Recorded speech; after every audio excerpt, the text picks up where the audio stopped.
forward. Emily in the house. All right.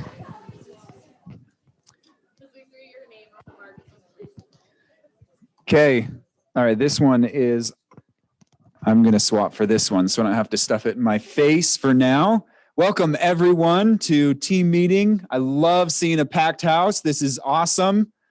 And let's just, I feel like that needs like a clap. Let's get a round of applause for some energy in here. Woo! This is, yes, I did. Okay, so today we've got an awesome panel that we're going to talk about Airbnb, short-term rentals. A couple things to get going in so that we can get to that quickly. I still feel like it's always good to make sure that we start off with a little bit of gratitude, something that's going great.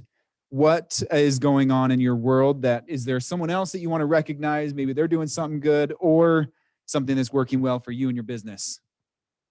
Any bit of positivity up here?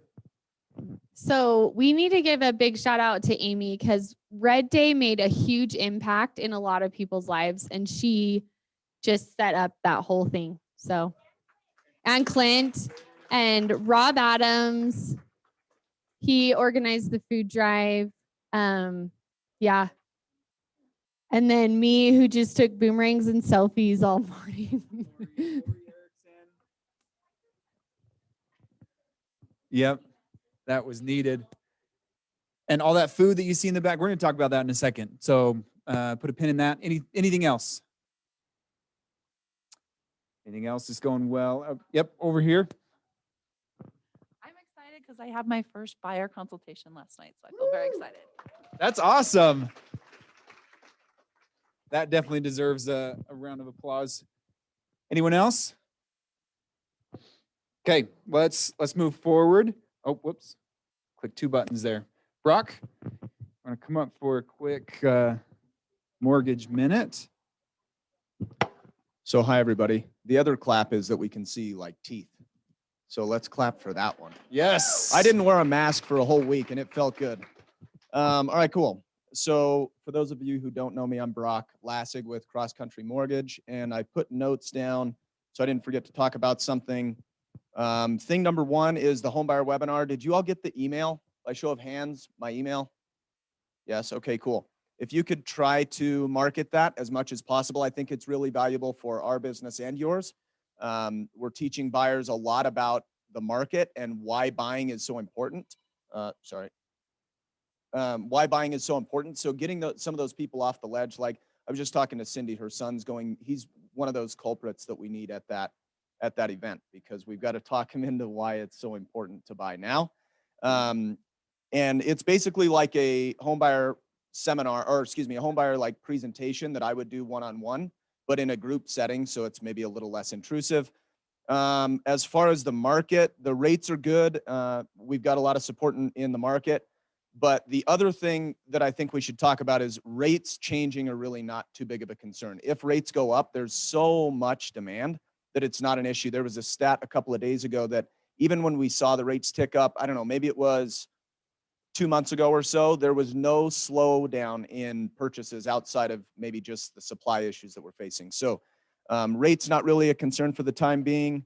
One bit of good news for, I mean, it's kind of political, but I think it's just good news for our industry, is there are 20 states that are withdrawing from the federal unemployment mandate, and it's going to force people back to work. I don't know how many of you have been driving around and seeing like all of the help wanted billboards and stuff all over, and I'm thinking, what is going on? We have so much unemployment, but it's because people are making so much, but namely the shortage in labor. So builders can get back to work. You know, states like Texas can get back to creating the supplies that we need to build homes, a lot of different things. So I think that's a really positive thing going on. And last thing is an ask from you guys. So I'm hiring an admin assistant. This person doesn't need to know mortgages at all, but I really need a rock star who's just proactive and awesome, good to talk to. Yeah, they theoretically could even still sell real estate. but I just need somebody amazing. So if you guys know them, please get them connected with me. Thank you. Any mortgage questions? No. Awesome. Thank you, Brock. Let's give him a round. Chase is empty. Oh, right there. Oh, I didn't know if you had. All right, just want to say we had a great success for Red Day that was just this last week. And this is what we did. All the food that you see in the back is a part of that as well, which, by the way, if you need some seats, there's a couple chairs up here. They are free. I'll even scoot them closer to the front because I know that's what you want. There's one right over here. And the chairs in the back, if you want to stay in the back, you can move some of the food off onto the floor and sit in those comfy ones. Here's what we did. So here's a quick picture of the assembly line that we put together. So a bunch of these kits for the refugee center. There's some people actually working. And then some, but yeah, there's more pictures that we'll try to make sure that you guys all see on all of our interwebs. We have a few things coming up. Time management, free 2-hour CE class. This is May 20th. Listing clinic. Right now, if you're trying to get a little bit more, just a little bit more juice into the listing side of things, this would be a great way to get that done. We'll send out more info on that, but put that on the schedule for June 17th. Also, we have the CEO of the Salt Lake Board, Curtis Bullock. He is coming in and he's going to give a 3-hour core CE if you guys need some CE. Yep, this is the mandatory class. Yeah.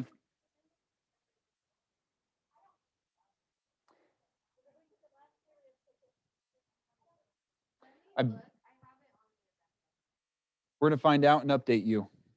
But that is coming up Tuesday here at the office. So all you need to do is come down June 8th. And so the time is a little bit different than our regular team meetings from 9 to 12 because it's going to be, it's a 3-hour required course. Okay, this is, you found it out? January of 2020, every renewal will require that, is how it's written on the board's website. So.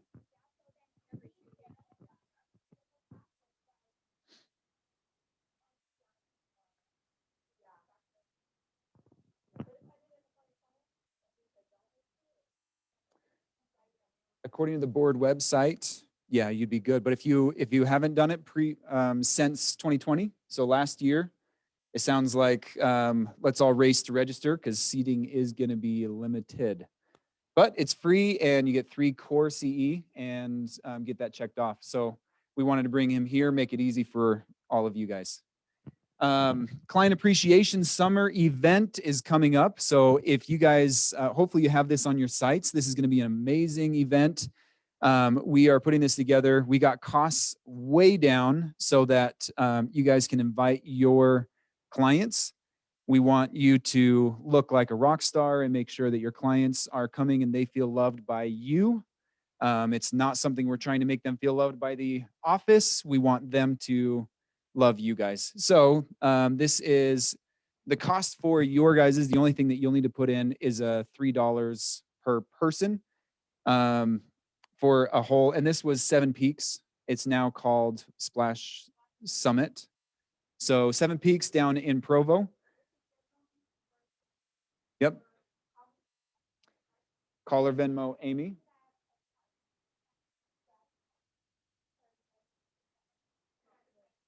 More info on this is going to come out later today.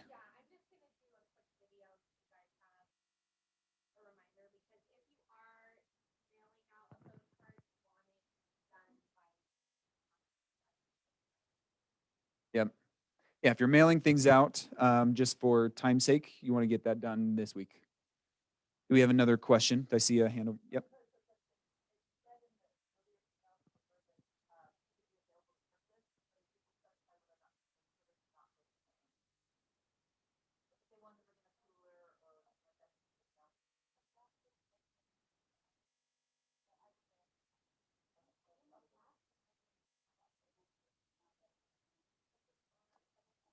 we'll check on their food policy and put that out in an update for you guys.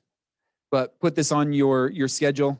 It'll be a great event. If nothing else, just get your top 25 people there. It's a great way to love on your SOI and make them feel appreciated. Yes. Or your top 4,200 people.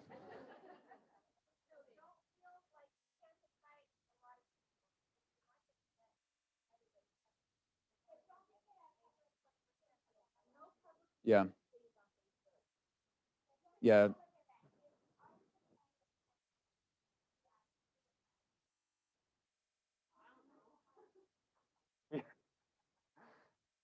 Okay.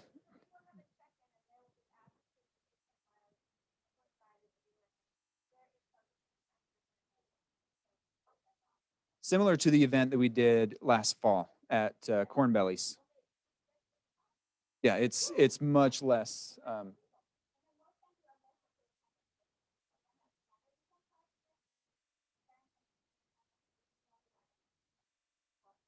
Awesome.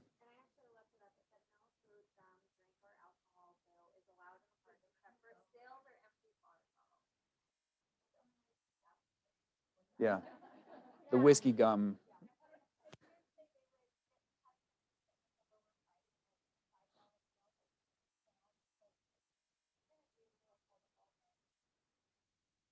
Yep.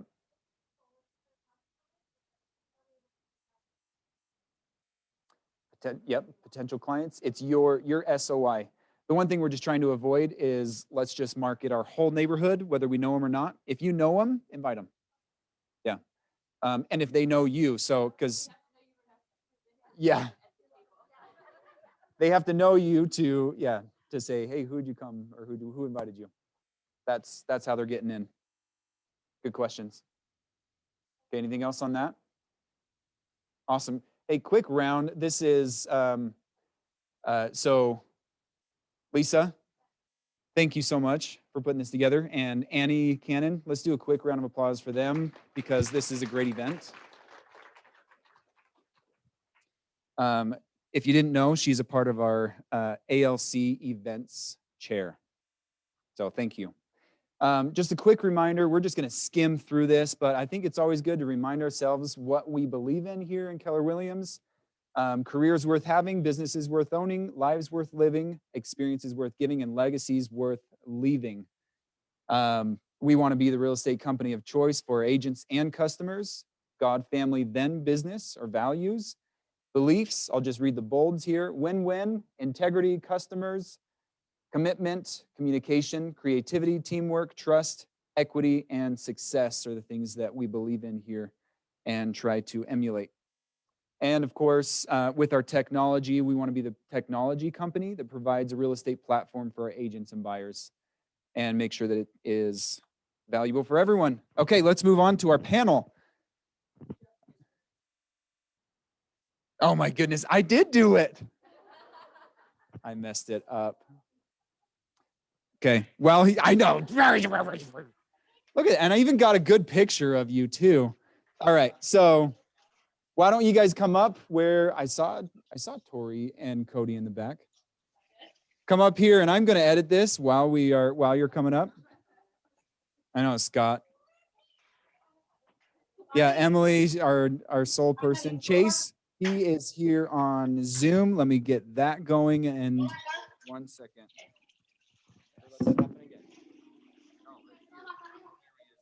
Can you hear me? I need to look at this. Look how easy I can get this stopped. Look, it never even happened. Oh, now it's ugly.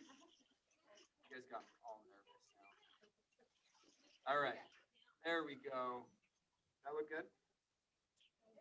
Look at that guy. Look at that guy. Can you guys see him okay? Hi, Tori. Hi, sis. Look at that. All right. Okay, I'm going to Tori's the give you best guys sister-in-law these. ever.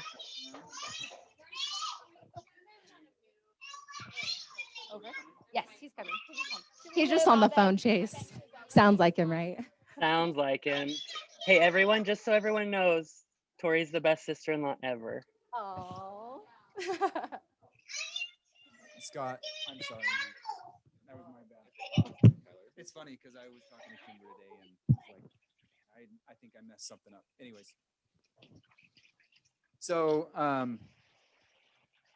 Chase, let's start with you really quick. Can you tell us like, what are you doing? We're glad you have a shirt on, by the way. I thought about it. Yeah. Where are you, and how come you're zooming in compared to being here in person, and just a little bit of details on you. So my wife and I just bought a historic home down in Merida, Mexico. And so we are down here for the next couple months renovating it, getting it ready to rent while we're not here. That's awesome. Talk about life worth living, right? And then where are Life you going, definitely Chase? worth it. Like, Where are you going and- after Mexico? then end of June, we fly back to Cape Cod, Massachusetts, to our historic home over there that we renovated last year. That's awesome. So you do you do real estate anymore? I mean, Yes, I do real estate from afar every day. I do have a great team that is helping me out while I am not there. What would you like? What would you like me to go into, Tyler? Should I go into how I did all this, or what? let's start with What just direction? so just that introduction so far. We want to go through everyone here in the front, and then we'll come back and ask you about your Okay, and it's journey getting a a little bit. it's getting a little hot in the sun, so I'm gonna go inside. Oh, of course. Look at that background. We're all jealous. By the way, if you can't see it, we've got a room full of 40, 50 people all watching you. Oh, good. Okay, Tori, will you introduce yourself, and Kody, in case, oh, he's coming in right here. He's just, getting deals done. So yeah, if you'll introduce your guys, yourselves. So Kody, Tori, and we own 26 properties, 2 are flips, and 3 are Airbnbs. And we're renovating one other one that's going to be an Airbnb. And then once we move into our next house, two additional will be Airbnbs as well. Awesome. Yeah, and you guys have been transitioning into Airbnbs quite a bit, right? Okay, we're gonna get more into that. So put a pin in that one. Emily, tell us something we don't already know about you. I mean, I don't know. To be honest with you, I feel like I have no business being here on this panel. These guys are amazing. So we've had a vacation home. We sold it actually, and I'll tell you more about that. But there's kind of a difference between an Airbnb and a vacation home, right? So we've been focusing more on a vacation home that can help bring in income. And so we had that for several years. And then we've represented quite a few clients with vacation homes and Airbnbs. We do a lot in St. George. It's kind of a focus. Awesome. Not Excellent. very cool. It's cool. It's way cool. All right, Scott. Hi. Please tell us about yourself. I'm Scott Hurd. Been doing real estate about 10 years. Just in the last year or so, just trying to not shift my attention, but probably just diversify my business a little more and try and get more into the investment realm of things. And I have one Airbnb right now. I have an Airbnb housing project in the works right now that is really exciting that I'm pretty pumped on. Just like the Airbnb thing. It's good cash flow, good short-term money, good long-term opportunity. So yeah. So let's stay with you, and then we'll just come back down. Tell us more about your projects and anything else specifically on the Airbnb side. And keep in mind, as you guys have questions, I will try to run around because I think Chase will only be able to hear us through the mic. So if you have a question, let me know, and I will come to you. Scott, why don't you tell us about how did you get into your project? Tell us a little bit more about that, and why you decided on Airbnbs compared to maybe just a long-term hold. Yeah. So my family, we spend a lot of time up in Eden, up at Pineview Reservoir. We like that area. We've gone there a long time, and we've told ourselves for a long time we want to have a property up there. And last year, we found a really cool cabin-style home up there up by the Wolf Creek area, and we decided it needed some work, but it had some really cool character and stuff. And we're like, yeah, let's do it. And so then we did it. And then the pandemic broke out, and we're like, yeah. And it worked out though. So yeah, it's going really good. We've been renting it out for almost a year now. It's about 60% full. There's different, we'll get into this more, but there's definitely different strategies with Airbnb and different ways to make money. We're not really looking for one night people. We're looking for 2 to 3 night guests and beyond, which we've had pretty good success with. We don't really want high turnover rates for that, for where we're at and what we're trying to accomplish. Now, like I said, that's why we probably have a 60% vacancy rate instead of like more like an 80, or if places around the valley, you know, they probably stay full almost all the time. Especially if you're like around that $100 a night range and, you know, doing 1 night rentals, which we don't offer. But when it all shakes out, you know, we're happy with our returns on it. It does really good. It more than pays for itself by a pretty decent margin. Obviously I like Airbnb because I feel like you cash flow better money out of it. It's more work, like you have to coordinate cleaners and scheduling and all that stuff, which my wife does it right now, but when it gets to a point where we have the amount that we want to do, that's going to be really hard. At that point, we probably have to just run it through property management or hire somebody to do that for us, like as like on my team, or I don't know. I haven't thought that far ahead. But as far as my project, the neighborhood that we're in, when we moved there, we realized there was like several lots that were still in the community, but most of the houses were like 20 years old. So we're like, what is happening with this? Why are these just sitting here? I found out who owned them. And we worked out a deal. I bought them and we're building houses on them. And they're in a nightly approved area, which is really hard to find up there. But we found out after the fact that just because it's nightly approved doesn't mean you have like full approval. So the valley basically tried to deny us nightly rentals, saying that there wasn't sufficient parking. So we went this whole runaround, and I ended up meeting with the Ogden commissioners in Ogden City and got the approval that I needed, and they supported me in it. So we're going forward. That's right. Sweet. He's Wow. fearless. Yeah, he's totally fearless, just going after things. I think that's what kind of stops us sometimes, is if we're unfamiliar, that we may not recognize opportunities that are there. And so hopefully that's what I hope that you come away with this, and maybe think about what do you want to leave with? What's something that you're wondering about? And maybe if it's just being familiar with what opportunities are out there, you can notice that. So for us, we purchased a townhome in St. George back in 2012, and it was in a subdivision that had gone bankrupt, that the builder that I helped start bought the subdivision. And so we got a 1,900 square foot townhome for $200,000. Gross, huh? It's so gross. So we sold it. We bought it with our friends. Of course, like anything, we wish we would have bought 10 at that time. 2012 we hadn't known if we'd hit the bottom yet in 2012. So it was kind of a weird time. And then we sold it in 2017, I think. Our friends wanted out of it, so we ended up selling it 2017 or 2018. Anyway, we sold it for like $475, something like around there. For us, we go to St. George a lot, so we didn't rent it out as often. We wanted it for our vacation home, but we never made a payment on it. Like it did enough for us to more than pay for our payment. And really it was just an equity builder, and had a place to go with our own stuff. And it was weird. We actually rented it out last year, because we sold it with the furniture, and it was so strange to go back there. And it's like my bed, and it was so weird. And then we also are under contract to for this community called Black Desert in St. George. It's this new master plan development that's being built. It's right next to Entrada. It's the people that built Entrada, and it's a big luxury, like Montage level, Kimber, Montage. Yep, she's writing it down. Montage level community down there, big golfing community. And we have a lot of clients who are purchasing in there as well. I think we have like 15 or something under contract on that. It's kind of a different way of doing that. And if you have questions, we can go into that. And then we have 3 other clients who are building homes in St. George right now. And they're different from, a smaller townhome kind of thing up to a luxury. Encanto is the name of a subdivision which is kind of over there in that same area of,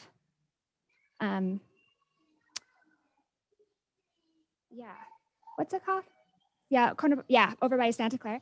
And they're building this luxury, just awesome, beautiful luxury house. So it's different the way that we go about it with that one versus, you know, if it's going to be just a turn and burn, and the way that you design it and decorate it and what appeals to people is very different depending on the person that you're kind of targeting. So so we mostly only focused in St. George. We spend a lot of time, and that's some advice that I would give you is to go where you have genuine interest, a place that you know something about, that you can, because it's really competitive. St. George is so competitive. There's a billion places there, so be super familiar.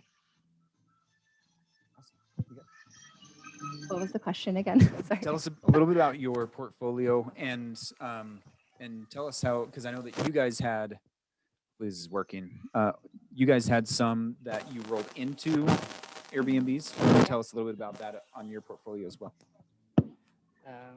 Sure.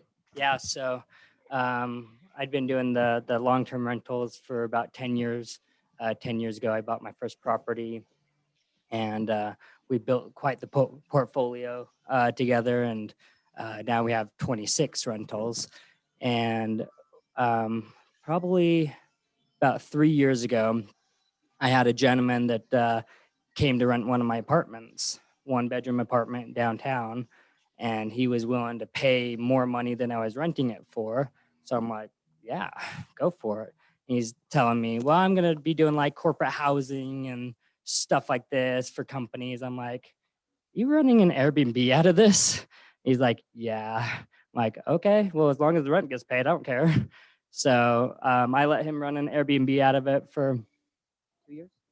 For 2 years, and we saw how profitable it was. So we had an Airbnb in a fourplex in Rose Park that was not so profitable. We learned the hard way. Don't do your short-term rentals in the ghetto. You will get, even though you're only charging $60 a night, you're gonna get people expecting the Grand America and complaining. It's like, what do you get for $60 a night? You can't rent the Motel 6 for that much. But so we stopped doing that one. We did another one where we did a full renovation and did really successful on it, and ended up learning a lot from this gentleman who rented my property and turned it into an Airbnb. And he manages and owns over 40 of them.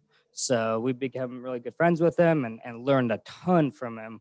He's really mastered the business of buying them himself and just renting and helping people manage them to make money.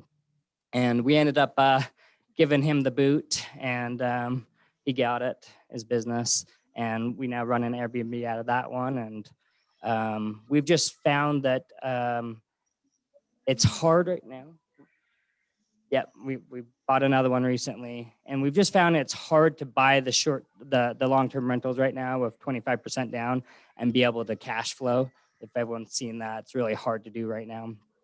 So we've kind of had to get creative on restructuring our outlook on our investments and how we do things. And we've just found that the Airbnbs are way more profitable than the long-term rentals. They're a lot more management intensive, but if you got the really good systems dialed in and the process dialed in, they can be way more profitable. Our Airbnbs are our most profitable properties. So. Excellent. Chase, you hear us? So, What can you tell us about yours? So my wife and I, we've actually owned a couple rental properties. I actually own that fourplex with Kody and Tori. And a few years back, I just realized that investing into fourplexes, duplexes, I've always watched my brother do it. And it's been so fascinating. I'm so proud of him with what he's accomplished, but it just didn't feel right for me. Yeah, that's my brother. My older, smaller brother. More good-looking brother. And so, you know, my wife and I, we've always loved traveling. And about 7 years ago, we went to Cape Cod, Massachusetts, and absolutely fell in love with it. Actually, about 9 years ago. And then same thing, we came down to Yucatan, Mexico, fell in love with it. And they were two places that we've been in the world that we've always said, you know, we would love to have a place in these places. and we want our kids to grow up there. We want roots, not just vacation roots. We want to feel like we're part of the community. And so last year, the last few years, we've gotten ourselves into a spot of saving our money or putting our money towards things that actually light us up. So before I had, I drove a Porsche. I had an $1,800 car payment on it. I loved it. I enjoyed it. But really, I was doing it because I felt like that's what I should do, not because I'm an actual car guy and I actually love it. So, and I'm just giving the backstory on how we got here. So I was able to realize, okay, I'm going to start putting my money towards things that I love doing, traveling and being in these other places. So last year, my wife and I, we bought a historic home out in Cape Cod. It's actually one of the oldest houses still standing in all of the Cape. It's 382 years old.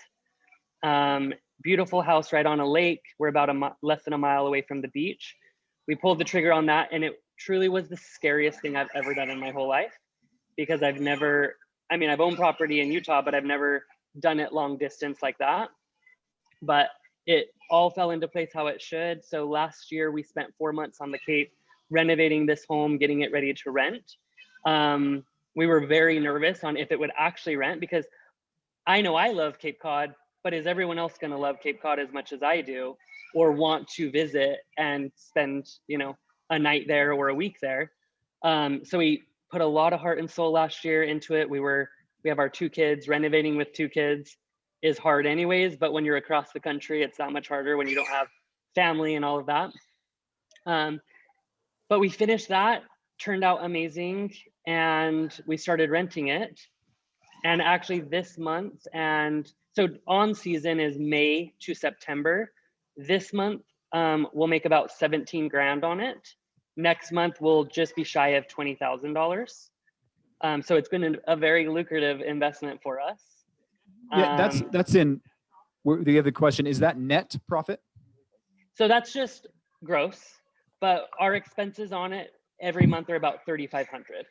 So you do the math. So we're making pretty well on it. Yeah. And that's in 1 month, right? That's in 1 month. Yeah. And your average night is like 5 something, right? Like your base. Yep. So our average night is $550, but for June, July, August, well, we're going to be there in July, but if we aren't there in July, it's about $650 a night. So so we did that. And I mean, one of our 2 biggest dreams in our life, my wife and I, we've been together since we were 16, is to have a home in Mexico and a home on the East Coast. And so after we bought Cape Cod, I didn't think Mexico was going to happen probably till my kids were older. I thought Cape Cod was scary, but foreign country was even scarier to me. And we fell in love with this city, Merida, Mexico. We're about 3 hours west of Cancun.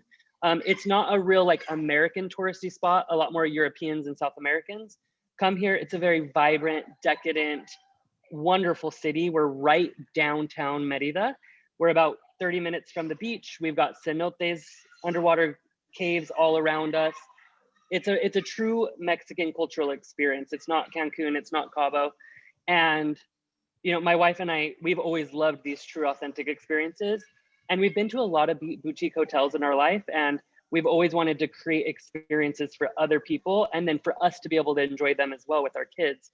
So January, I told my wife, I said, hey, I'm going to look at houses in the Yucatan. I just tend to do that randomly every few weeks on a Friday night.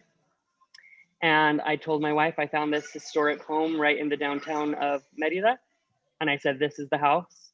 This is what we've always been looking for. And literally a week before, we were talking about it. And we were like, hey, I think we'll wait till the kids are older, because I just don't know logistically how we're going to make this work. Fell in love with the house. We made it work. Put down $5 grand earnest money, non-refundable, because I knew it was right. Flew down, came and looked at the house. It took about 3 months to get it closed, because for foreigners, it's a little different down here. And now we're here for the next 2 months, renovating it, getting it ready to rent. That's awesome. Can I say something? He is living across the country and in a different country, running his real estate business and still making over $500,000 a year. What's everyone else's problem?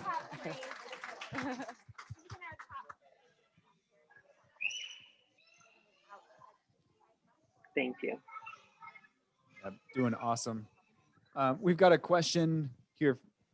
Hey, just before we move on, Chase, I just wanted to hear kind of like the fundamentals of the deal itself, such as like a purchase price, equity or capital stack that you invested into the property, and the logistics of how it worked being outside the area. Like, how did it all go down? So go through the financials.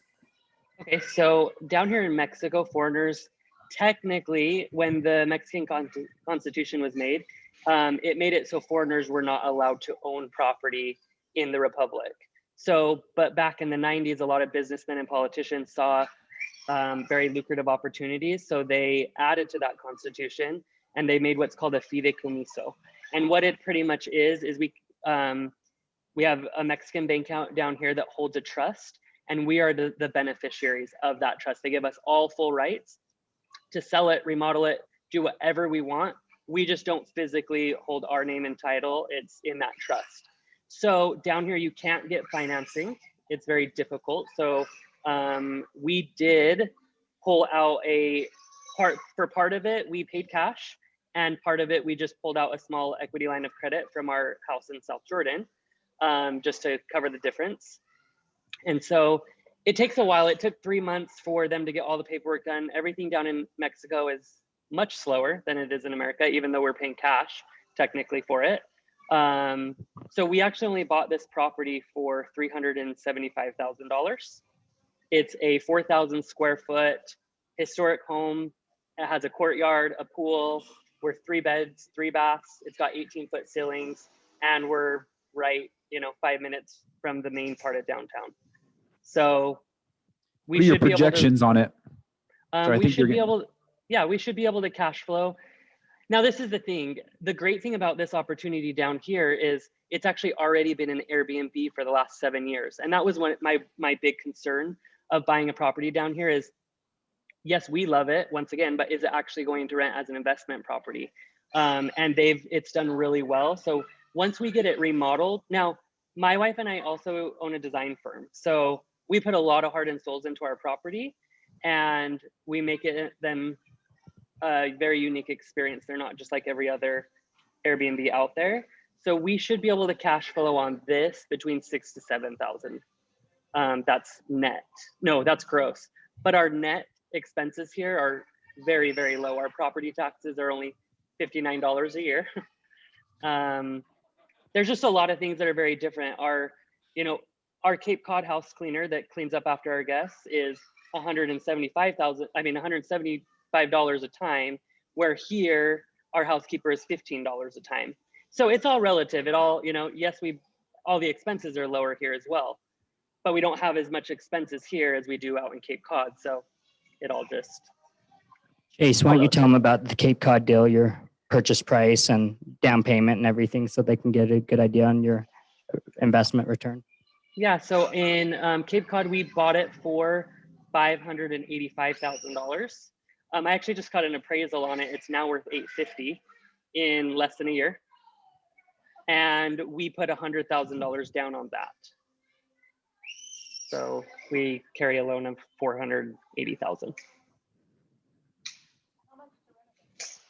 How much to renovate? We spent about $60,000 in renovation. And we were lucky though, because the owners before us, it's the oldest home still standing on the Cape. They had put all the new electrical, all new plumbing, brand new roof. Like, they did all the things I wouldn't want to do. And so we were lucky. We got to do the fun part. We got to remodel the kitchen. We got to furnish it, etc. What's a general furnishing budget? On Cape Cod, we spent about $40 for furnishings. And that's the thing too, is Cape Cod didn't have any furnishings in it, where Mexico came fully furnished. But our renovation, we're doing about the same as we are in Mexico as we did in Cape Cod, but our actual renovation costs down here for everything that we're doing is only about $7,000 when it comes to the actual renovation part. And then we have gotten all of in Cape Cod, we did everything vintage, from thrift shops, antique shops, and Facebook Marketplace. And so that was a way we were able to cut down our costs as well. And then same thing in Mexico, we're doing the exact same thing. We're not doing big box stores, anything designer. We're just doing everything authentic. And that's what we enjoy. It's their historic homes. So we want to bring them back to where they possibly were, however many hundreds of years ago. Awesome. Chase, that's an incredible story. We have Thank you. So this is for anybody, but 2 questions I would have. They might seem a little bit ignorant, but first would be, what is the first domino, right? So if you're going to line up your dominoes to set up this Life by Design, what would you say was your first domino? And then second would be, I know there's a lot of restrictions that are popping up with being able to do Airbnbs. Like, how would we know that a property we're considering purchasing would fall in the requirements?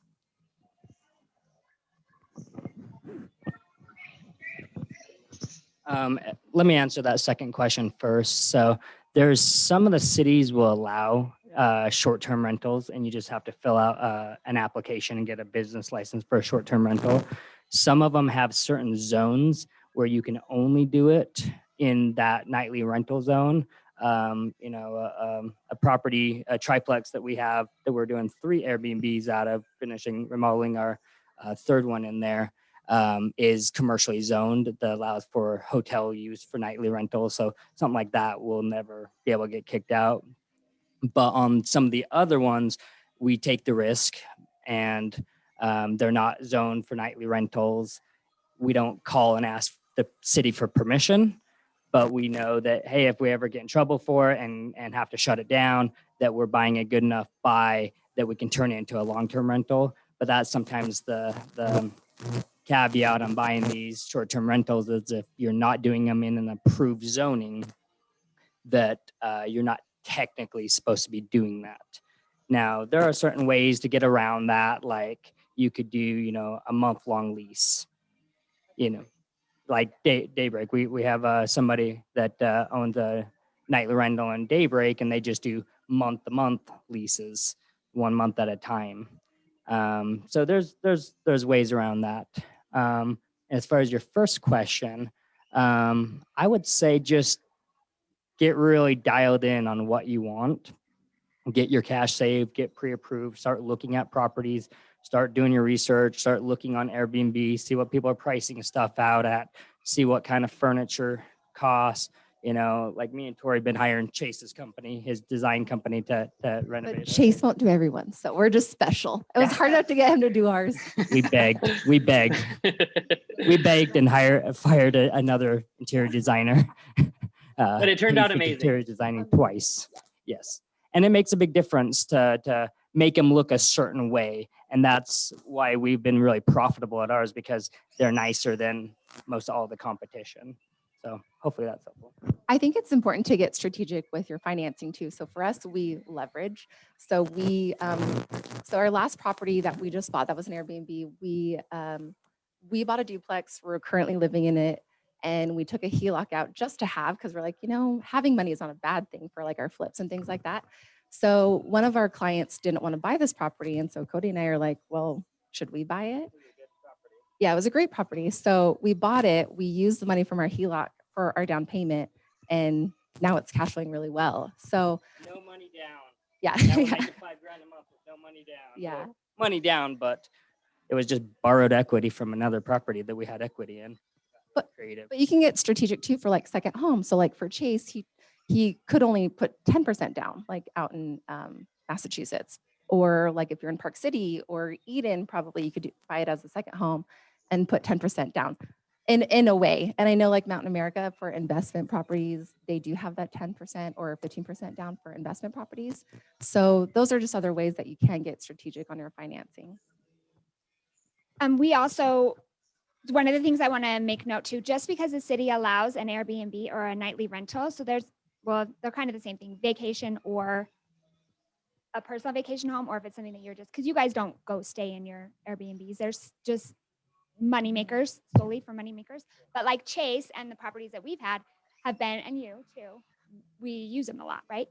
And So there's something else to watch out for, even though if it's allowed, you've got to make sure that the CCNRs allow it. Because there was a law that passed that a couple years ago that actually made it easier. It used to be that St. George didn't allow, it was an exception to have nightly rentals. But that's changed. And so now it's more specific to the CCNRs. And so you got to watch for those. And one of the reasons is because water is a big issue in some of these vacation places. So like up in Eden, water and water rights and stuff, if people will murder people and hide bodies for water. It's such a commodity because you can't create more water, right? And so that's something to watch for too. And then in terms of financing and things like that, second home is a great way, like they were saying, to start your first one. One of the things that we did too is we had a 401k. We had money that was just sitting there and not really doing a whole lot. And so we converted it into a self-directed IRA, and our IRA actually your IRA can purchase a property. So the way that it is in Black Desert, what it is they're gathering. So it's a 2-3 year project before a house is even going to be done down there. And they're just building the golf course right now. And so you pay a $50,000 deposit to lock your price and secure your property. And then you earn 8% on that money every year.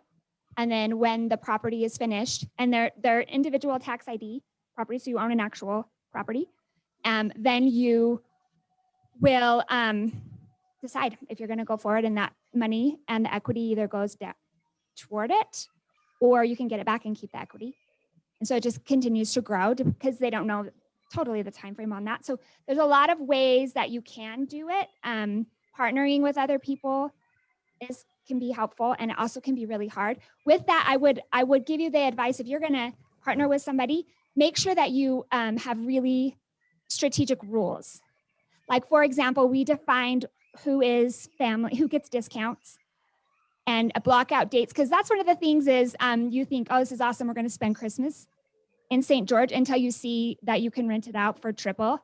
Then all of a sudden you're not going to St. George, right? So you have to be clear about what that means vacation. The times that you probably would want to go the most are the times where you make the most money. So we spent a lot of time in July in St. George, in July and August, when there weren't as many people, right? But understanding like what would pull people, having a strategy around that. So when you're talking about the dominoes, look out if you've ever tried to get a place somewhere or been interested in vacationing somewhere, see where it's hard. Moab, in my opinion, Moab is still a huge opportunity down there. It's always booked,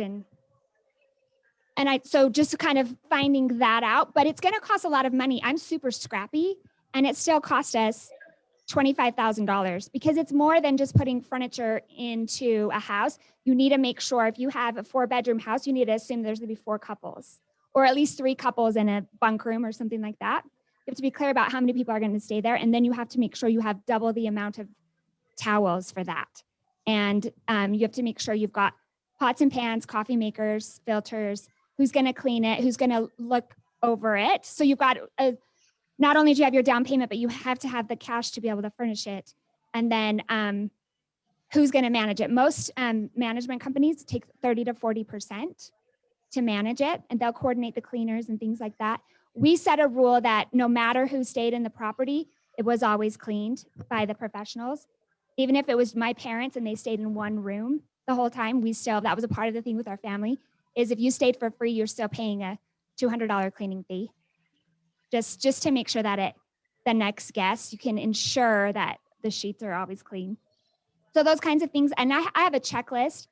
If you get down the road, I have checklists of what you should have in Airbnb properties, what helps them rent better. Also in a big community, like the one that we had in Coral Canyon, is a huge community. Where you are in the community matters a lot in terms of how quickly they'll rent or how often they rent.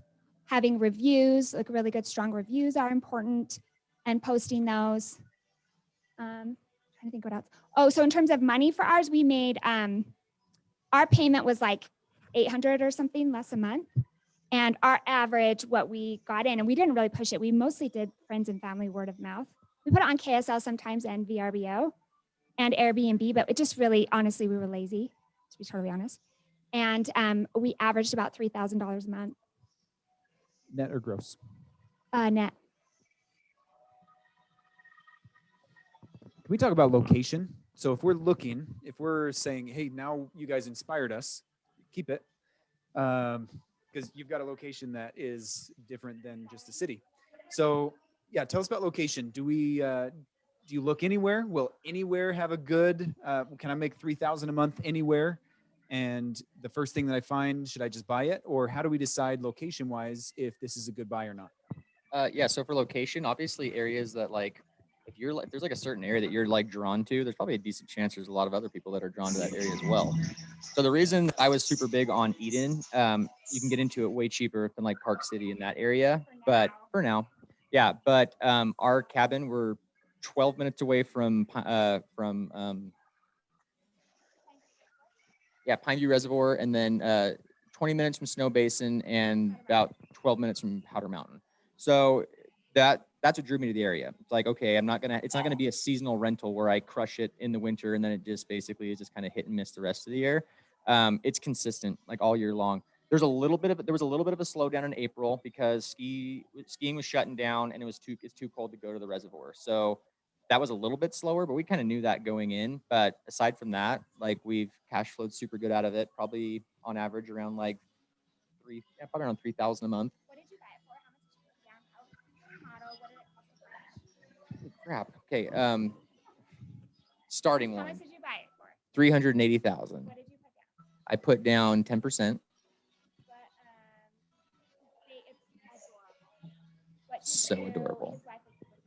How much did you spend for Our renovated, we're probably about 40,000 on renovation. The cool thing is it has a lot of like natural cabin feeling elements. And so we wanted to make it feel very cabiny, but we also wanted to make it feel like cozy and modern at the same time. So we were able to play off a lot of what was already there. So we replaced all the flooring, counters, refinished. That's the cool thing. A lot of stuff we were able to refinish it and not have to like totally replace it. So it's got a really cool vibe to it. It's cozy. One thing it didn't have that we added on, I decided it'd be a good idea to put a hot tub in there. So we threw a hot tub in there because people that go ski, they want to come back and chill in the hot tub. So that was a really good addition. But there's some maintenance that comes with that too. I got home at midnight last night because I had to go clean a hot tub that somebody trashed. So that was fun. So yeah, I'm not going to make it sound like everything's awesome about this. It's true. Because you're going to get guests that come in and they're not going to treat it good. It's not theirs. They don't care. And you try and screen as much as you can. Like there's times my wife will just straight up like decline people. If it's on like some 19-year-old that's like, we're coming up for a student retreat. We're like, yeah, bull crap, you know? And it gives the Airbnb warning. Yeah, Like seriously. they're known for partying. Totally. So if you get like, there's times when my wife gets a bad vibe or something like that and feels like it's a bunch of people just coming to party, she'll just decline it. And we're happy to pass on that. Yeah, you're passing on money, but you could also be inheriting some serious problems that might come after the fact. So there's times we just don't want to deal with that. So we are picky, you know. Other people like that maybe do like a nightly rate or cheaper, maybe like they don't care and they're fine with that. Who knows, right? I'm learning. Like I'm not like the Airbnb guru here or anything like that. I'm just telling you about kind of what works for us. Furnishing it cost, we probably cost about 20,000 to furnish it. I feel like when you furnish it, there's a fine line there because like for what we knew we were going to be able to rent it for, I wasn't going to spend a ton and just like go to the nines on everything. But we wanted comfortable beds. We wanted like comfortable bedding, like nice towels, like the comforts to like that just don't feel like just cheap, right? When you crawl into a bed, it's like, well, this sucks. And these sheets are like weird. Like we wanted it to like feel nice. And so, really important. yeah. Yep. So we did good on that. Like the couches, like chairs, kitchen tables, like we did like nice stuff, but we didn't spend like a lot on it. So we were trying to be budget conscious, you know, going into it. Right now it's current value. I haven't had it appraised or anything like that, but based on what's being sold in the area, I could probably sell it for about $575 to $600 right now. I bought it for $380 and put about $45 into it. When did you buy it? 15 months. Let's so tell us, you guys mentioned a few things about location. You talked about Rose Park. Tell us how we decide. Maybe you've got a few in a city, right? And so tell us a little about location that wise. Yeah, so we really like, we like to be able to get there. We've just had some situations where we did have someone party and we had a guest checking in at 4, and with Airbnb rules, you have to have everything submitted to Airbnb before the next guest checks in, or else you will not get your money. And so that kind of stuff has happened. So we like to have access to the Airbnb. Our staff has to run down there all the time. That's why we haven't bought any out of state, because our staff runs down there to handle problems quite often. Or like lights or plumbing issues, just stuff like that. We like access to it. Oh, what else was there? Oh, but we have bought in these noise detectors. So you can't have like video cameras inside your house, but you can have these noise detectors. So if it gets too loud, then you know someone's partying there and you'll get notified. So that's something that we just installed yesterday. We'll let you guys know how that goes. But we cash flow between all three properties. We're about 8 to 13. 8 on yes. 8 on like slower months, and then 13 on higher months, and that's net as well. Divided by 3, right? So that's Yes. Okay. Yeah. That's, Well, it that's still depends, amazing. because one's a 4-bedroom, one's a 2-bedroom, another's a 4-bedroom. So like the 2-bedroom, obviously, or the 1-bedroom is going to be less than the other 2 properties too. So, and then our one downtown rents for more than our other 4-bedroom that's not downtown. So touching on that, styles. So you said one is a 1-bedroom up Mhm. to like a 4. 4-bedroom. Yeah. Is there a desire difference, or is it basically do they all have the same activity? Cody's like, I don't want to give away our secrets. Oh. I asked the right No. question. Yeah. So let's just say that our 4-bedroom in December, we got $9,300. So net on that was about 78 just on our 4-bedroom downtown. That's our most profitable That's property. just one apartment in a triplex. Yes. I like the downtown area because when people are searching Salt Lake, you know, they're staying in a Salt Lake, you know, city zip code. Sometimes they don't know where South Jordan is, or, you know, these other cities. And people like to be close to downtown. We're really strategic too, though. So like we'll charge an extra $50 a night for pets. I will charge an early check-in fee or late checkout fee, which is $20. And then for every guest after the first 2, we charge an extra $10 per guest. So we can, in our 4-bedroom houses, we can sleep up to 10. So those are really great because we're catering to like couples, or we're catering to like people that have families and stuff. So just a lot of it is actually auto templates. So I have like, as soon as someone books it, there's templates that go out. So it sounds like it's coming from me. Before they check in, there's emails that or templates that go out as well. So everything's automated. I just check it throughout the day if there's any issues that come up or any questions that have to be answered. And then we've got like the lock system that connects with Airbnb. So each guest gets a new lock code. So you don't have to change out the lock code every time. We have IGMS app that the cleaners are on, so they know what people are checking out when and when it needs to be cleaned, and just very systematized everything. Can you control it? Do you have like Nest thermostats? That's the thing, is people use all the towels. They crank it to 85 in the winter and then down to 50 in the summer. So having some kind of regulation on that is important, and being able to control it, because they won't treat it the way that they treat their own house. So you're going to be replacing towels and sheets and that kind of stuff often. But I think they spill. They will also lie White number of guests. couches. Yes, don't buy white couches, but buy white towels so you White can towels, bleach it. So you can bleach, but no white couches or rugs, because replace those. I learned that lesson. mascara, washcloths, black washcloths. So one thing I wanted to ask is condition. So are people damaging these properties quite a bit? Like what are you seeing on as far as damages compared to maybe a long-term rental? Less, way less than, because you're getting rated obviously from Airbnb on both sides. And we just make it very known that, hey, you're not allowed to have parties, you're not allowed to have events and things like that. But we have ring cameras outside, so we can always see when people are partying. And then so then I'll just charge them. So if they had 16 people there, I charge them for 16 people. And if they don't want to pay it, I just send, a kindly reminder, hey, we don't like to leave bad reviews, and we just want to work this out together. Let's see if we can come to a conclusion. And that works out great because they don't want to get kicked off Airbnb, because they will. Yeah. Airbnb is pretty good at resolving problems if you have problems, as long as you follow their protocol with it. But I'd say we have less problems of people damaging stuff than the long-term rentals. Like probably our worst damage is like somebody punched a hole in the wall from a party, somebody ripped off a door, and somebody, ripped off the toilet seat. Just stuff like that. But that same stuff happens in the long-term rentals as well. So Yeah. I mean, if you just have good communication with your guests, so like the next guest checking in, we just kind of let them know what's going on. Like one girl had a problem getting in at like 1 a.m. and so she had to stay at a hotel. And so I obviously refunded her the night before, and then I gave her crumble cookies, and she was so happy. She left us a 5-star review. the reviews are really important with Airbnb. You can get kicked off. We did get kicked off on their first one. it was because we were renting an Airbnb in the ghetto. We made it beautiful inside. But people showed up and complained about the area. It was a junky area, and if you have too few reviews and too many bad ones, they kick you off the site for 30 days. So we've learned a lot. So one thing that we've done, we've laid out very specifically what our expectation is as far as what we allow and what we don't allow. So this, like last week, someone requested it, and my wife basically sent back like what our rules and regulations and expectations are.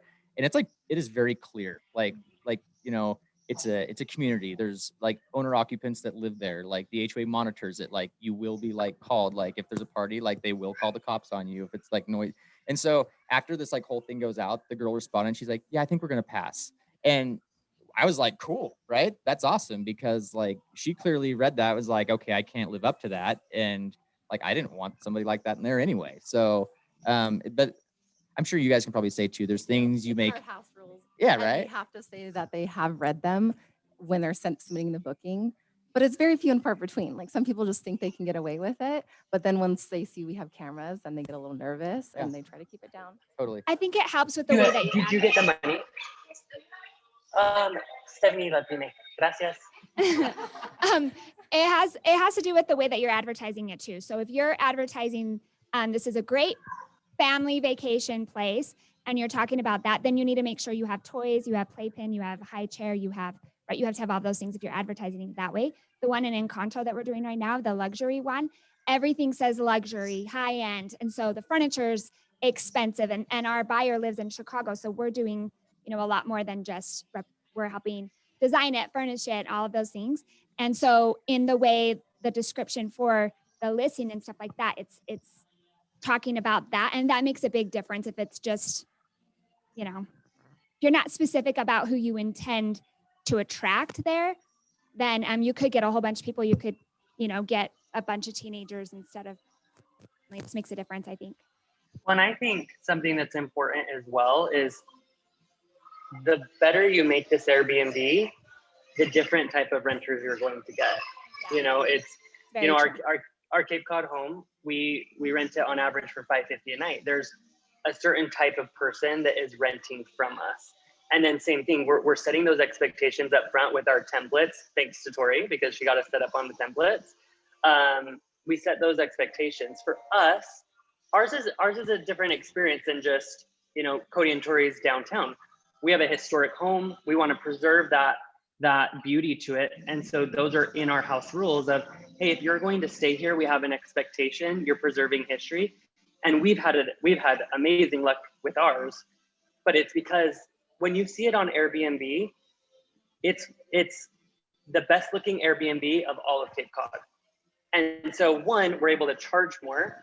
And then because we're charging more, we get a different type of person that is wanting an experience. They're not just staying there to crash.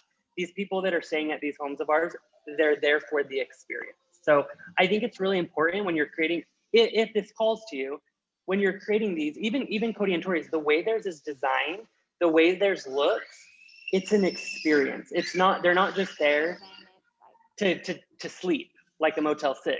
They're there to enjoy it, to experience a beautiful place, sleep in a beautiful place, and wake up in a beautiful place. So our luxury one that we're doing with those people, it'll be $1,500 a night. So it's going to attract somebody different. She's putting a lot of money in it, and it's in a super, super nice place. And so we've got to have a lot of different types of things. Like we were able to hook up with the same company that does the ledges. Ledges will do the ledges will do like, what's it called when you want food in the middle of the night? Room service. So they do, she's like DoorDash. They'll do like a, yes, that also, but they'll do a room service menu, right? Where somebody from the ledges will drive out over there.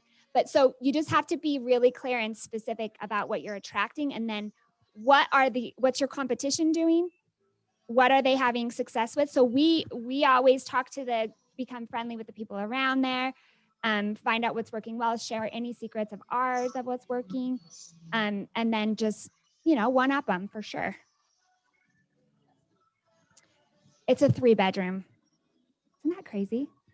And they're getting it. I mean, it has unbelievable views, but then you also have to be in advertising it. It's, they get 2 rounds of golf. They get, at Entrada, which is a private course. They get, they can do lots of things like that. We do Tuacahn tickets sometimes at different times of the year. When it's a little bit slower, we'll include Tuacahn tickets if they're open, just kind of stuff like that. We also advertise. I think sometimes we think, you don't think the way that you think necessarily, because we get a lot of Europeans down there who go to Zion's as the attractor down there. It's not, the senior baseball game, which is a lot of people that go and rent down there for all the sports and dance and stuff venues down there. But we can get a lot more money from the vacation people from Europe. And so when we advertise, it's 20 miles from Zion's, and then we talk about the restaurants that are there at Zion's and that kind of thing. And then we get it booked through different people where we can charge more. Does that make sense? I think you're like spot on there too, because like depending on what people are spending, that's going to be where their expectation is, right? If they feel like they're spending a lot and not getting enough, that's when you'll start getting like bad reviews, or they'll think it's not a good value. But yeah, if you're charging $1,500 a night, but you're throwing in like golf at like Entrada, which is incredible, Tuacahn, those are all things that create an experience, Like me and my wife were in Laguna Beach this last weekend, and we stayed at like a really cool resort, like in that area. And we paid more for it. So of course I expected more, and it was great. Like they threw in some like really cool stuff, had some really great features and amenities. Or if I was staying at a Holiday Inn, I've been like, yeah, thanks for a place to sleep, So you just have to make sure you're on par, right? And not trying to push it too far to the point where people aren't feeling like they're getting the value out of it. Because when people book, when you guys book a place through there, you look at reviews, right? And so if you're not getting good reviews, or if a place is like a 3.5 star out of 5, it's like, probably pass, right? Like we have 32 reviews or something like that. We have 5 stars across the board, like all 5 stars. And so, yeah, it's all family. Thanks guys. Thanks for the good reviews. Right. And not everybody leaves reviews. Like we had one a few weeks ago where my neighbors actually called me, which is cool. If you're cool with your neighbors, they'll like kind of update you on what's happening. They're like, there's a lot of cars here. Cause we have a rule that you can't have more than 3 cars for like parking restrictions. And so my wife called them up, like, you can't do that. Like you got to find somewhere else to park those cars. And basically the girl was like pissed and stuff, but it's like, you knew the rules, you chose not to follow them, and like we're cracking down on you. Now, she didn't leave a review. That was actually a good thing, because she probably wouldn't have left a great one, because she was probably, thinking that, it's our fault and she's all mad at us. But you're not going to please everybody, right? But I don't know. One thing I was going to say about this whole thing, as far as like getting started, Emily brought up like getting into it with a partner, but being really clear about that. I'm not a CPA, but I will tell you that when you get to a certain point in your business, the tax benefits of buying investment properties, it's very awesome. So yeah, I'm not going to expand on that, because I'll say something that's probably wrong, but my CPA got me going on a good path as far as not just the cash flow benefit and accumulating properties, but what it saves me in taxes too. So We're going to try and cover more of that, like a finance side of it, next week. That's a whole nother part of it, the finance. One really quick on reviews. So we send them a $50 gift card when they give a review. And just like as a thank you, and we get a lot of repeat customers that come back. And then we also have a book. You got to check your book though. We stayed at a place once that when we walked in, we looked at the book and it said, it was disgusting. This place is awful.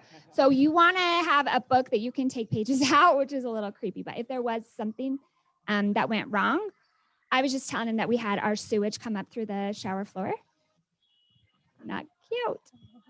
But luckily we were the ones who were there, and we were super lucky that it was us who was there. You just don't ever know what's going to happen. So you want to monitor that and reward that good behavior. You guys tell us about headache. So how much time, if you're managing it yourself, give us a realistic idea of how much time does it take every week or every day to, how many hours would you say you're putting into it? For all three, it probably takes me 30 minutes a day. And then to set it up, that's where it just takes longest. And you've got to know the tricks. Like when you go live on Airbnb, Airbnb is kind of weird. It doesn't give you access to some things like the cleaning fee, which is kind of important. So you can't actually add a cleaning fee until you go live with Airbnb. So you have to go live, block off your dates and add things. So it's kind of weird. Those are the weird things that you got to be aware of. But I'd say, yeah, probably like less than an hour because everything is auto templates. Less than an hour a day? Yeah, 30 minutes, maybe 20 minutes. Like it's so automated. Like I'll check right now and I'll probably have like 3 messages probably. So it's pretty. And that 30 minutes is probably like paying the cleaner, sending the cleaner a Venmo, handling a problem, stuff like that, right? It's very low maintenance. And I think something really important that Tori has helped us with is getting everything automated. Because now that everything's automated for us, my wife is the one that manages it. She's less than 5 minutes a day because everything is automated and she's doing those extra little messages to people and paying the cleaners and stuff like that. But it's very minimal for us. Far away. It's far away. So we've had issues that needed attention immediate. Like there was a mix up and the cleaner didn't come and people showed up. Like I can't be to St. George. I can't have them sit there for 4 hours and wait, So it depends again, how quick you can access it. So paying the 30% was just something that we planned for, and they take 30% of, the rents, but that was that's important for us if it's far away. So how often do your staff get involved? Like if you're on vacation, then do you guys have your staff take care of Airbnbs, or what do you do? They usually don't have to. I mean, everything is, the cleaners are all automated. I'm still managing like the messages and stuff like that. It's true. We do. Okay, so you're on vacation. You're still doing. I'm still doing it. We're still working. Like Vacations are workations. My Yeah. life is a vacation, so. Yeah, that's true. Yeah, But so I'm still really it's just, working. yeah, it's just them like, we had to have someone go switch out the lights, or someone said we needed a vacuum for our newest one. So just stuff like that. It's really minimal when they have to go over there. So then when you guys- clarity on that, how often are you actually driving to your locations? We drove there once in the last 6 months to one of them. Oh. I don't know. That's awesome.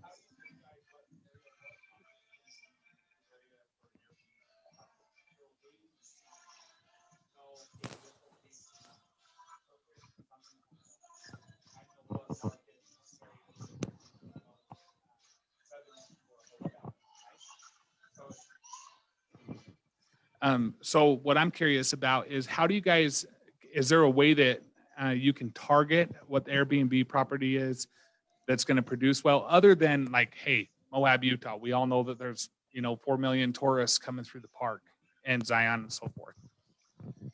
So there's actually software that you can buy that will measure all the Airbnbs of certain areas and see what the demand is.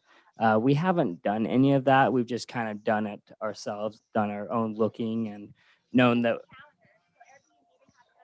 Then you can go onto Airbnb or VRBO. Yeah, so we pretty much like I will just run comps in the area in a way. I won't put any dates in the area. I'll look at like, okay, what do I want? 4-bedroom, 2-bedroom, and then I'm narrowing in. Okay, what are these priced at? And then I'm looking at how are they booking out. And I know that if they're all blacked out, then they either have a long-term person in there, or they're living there, or there's some weird situation.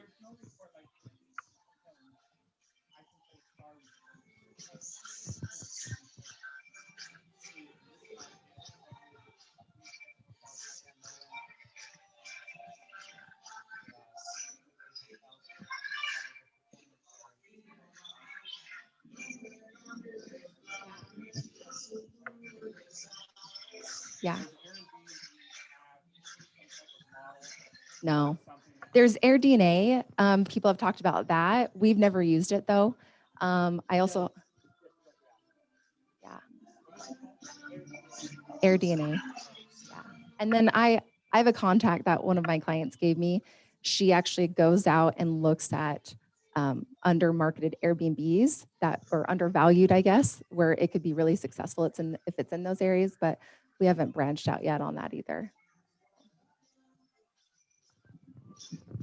Can you tell us, I think we had a little bit touched on it, but vacancy. So one of the things that is always a concern if we're going to buy one, do we know that it's going to be filled? So can you tell us about vacancy and what concerns should we have if we're looking to buy one? So I always say we want to make sure it's rented out at least 20 nights. So we are those people that want it booked nightly. Yes, 20 nights a month. And that's conservative. So normally we have ours booked out like 26, 28 days. It's usually pretty booked out. And what I'll do is, I know Scott was talking about that he doesn't like to do the nightly rentals. So what we do is we say 2 nights minimum, and we only have Airbnb opened up for 3 months. We'll have 2 nights minimum, and then I'll look usually like the month before, midway through the month, and see how the next month is. And then I'll start opening it up for 1 nights because, well, our cleaners are going there anyways. Like, it doesn't really matter for them. They're okay to turn it over pretty quickly. So we always just say 20 nights minimum. I'll look at comps in the area to see how others are renting out and see how competitive ours is versus the others. And then that's how we'll know if it's profitable. And we're usually very conservative. So And she's moving the rates up and down to like weekends are higher amounts, weekdays are lower amounts. If we have, full occupancy, then we're going to keep on raising the rates for the empty days. But if we don't have enough occupancy, then we're lowering the rates because we'd rather get it filled for the night at a lower rate because all that money adds up. You gotta plan it on a worst case scenario. So on the lowest rent out type of year. And then also you've got to make sure that you're putting a portion of that. So for each property, we have a separate bank account, and there's a portion of the rents that come in that always go into a reserve account specific to that property for things that are kind of unforeseen. If you got to throw down a $4,000 couch or something, if something happens, you got to be able to do that. Percentage for of what we do 20%. 20% of our rents just go into a just forget it account kind of thing. And then we use that if there's like something extra that we have to do, like, I don't know. There was a family that went and their kid was sick. I don't remember what it was, but some kind of terminal sickness. And so we had it cleaned every day. They were there for like 4 days. So that's something that we just kind of, when we found out the situation, we just kind of put that in that. And then we use that out of that account. Or I'm trying to think of another use here.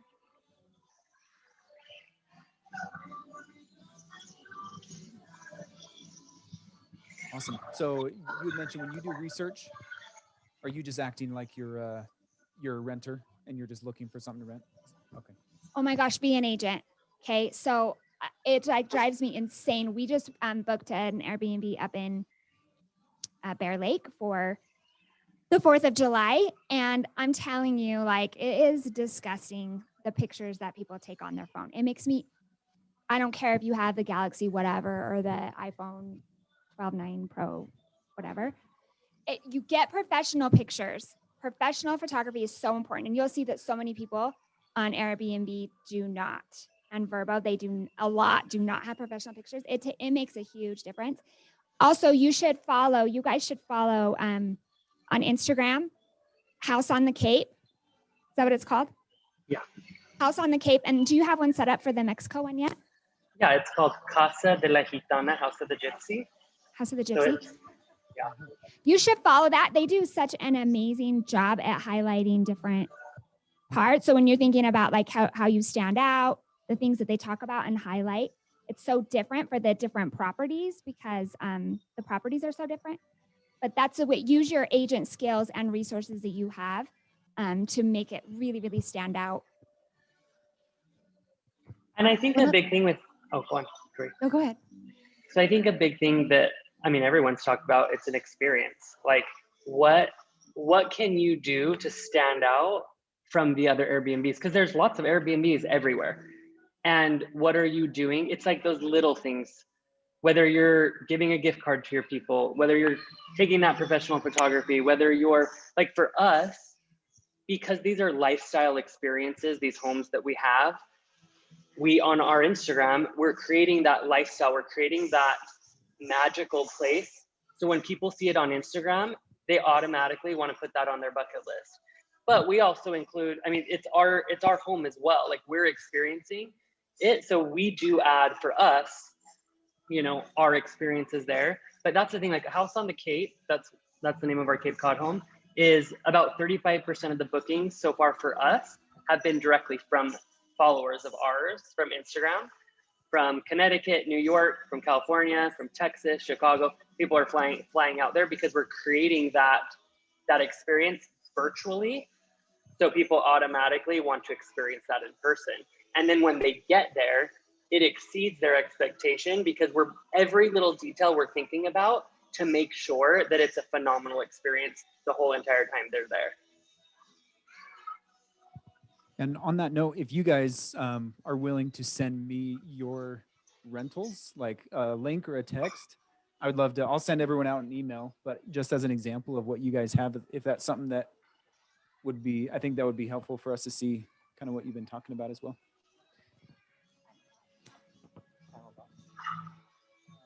I don't know what my final thoughts are. I mean, you got to start somewhere, right? Like Kody and Tori, they're way further down the line than I am as far as like how many I've acquired. You know, I'm just kind of getting going in it. So, yeah, just figure out what your starting point is. Get strategic about, you know, where your budget would be, where you want to have an Airbnb property, and yeah, I guess that's pretty much all I got.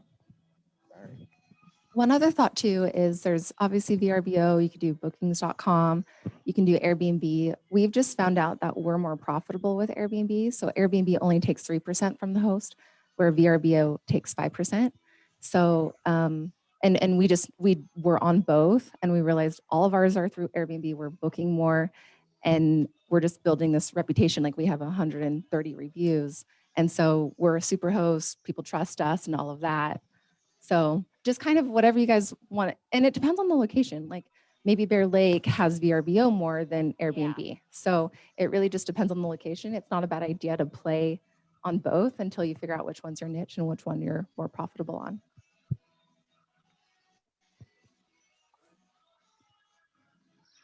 Talk loud, John. He's asking, do you push Airbnb to friends and family or do a side hustle? Side hustle. Side Because hustle. you'll get more money and then you'll just block off the dates for Airbnb.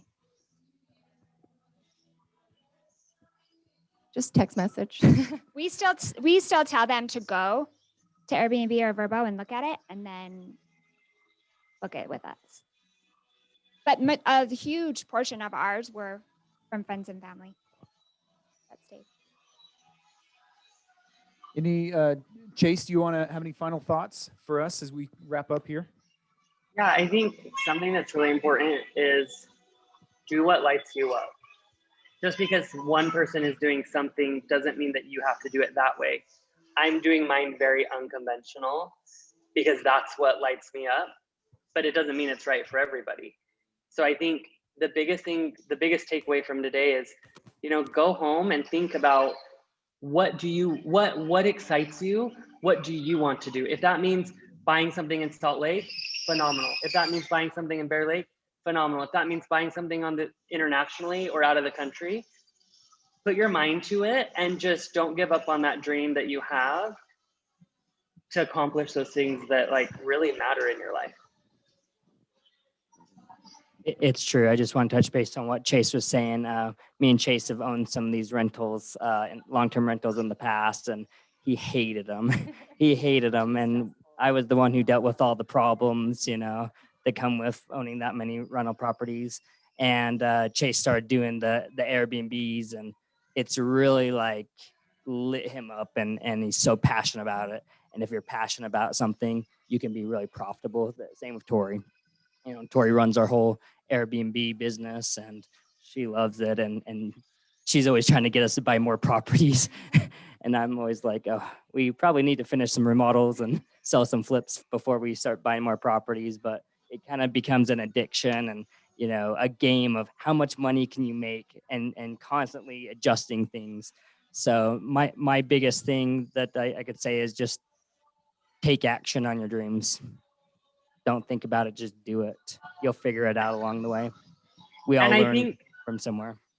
and I think too, I can go put that back onto my brother is, you know, we're brothers and we're doing things completely different, but that's what, you know, Kody and Tori's hustle is. If you know Kody and Tori, their life is insane, but they thrive off of that. Like insane in a good way. Like We love chaos. And I love that my brother and sister-in-law are going to be the richest people I know. And That's true. also though, but they're passionate about it. And I think it goes back to do what's right for you.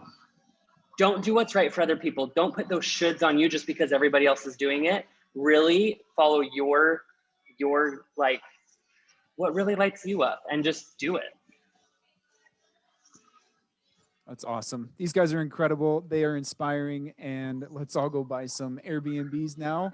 Let's give them a round of applause. Go team. Appreciation. Hey, can I hurry and show you guys something? When we have this house ready, this is what you get to experience. Good to see you, Chase. Miss you. Love you. That's a beauty, Chase. Thank you. Chase, thank you for joining us in here.